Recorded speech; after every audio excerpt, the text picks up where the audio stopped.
welcome to the video where I'm going to be talking to you about what software tools are really important for beginner business analysts to master. I often get this question, and I know that there's quite a lot of confusion out there, especially these days with all the software that's available to us. So let's demystify that by quickly running through the most important software tools that you need to learn as a new business analyst.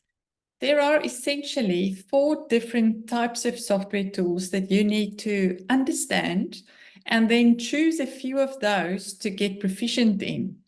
So the first is productivity software tools that we'll look at examples of what that is. Then we'll also look at some popular modeling software tools that you need to learn.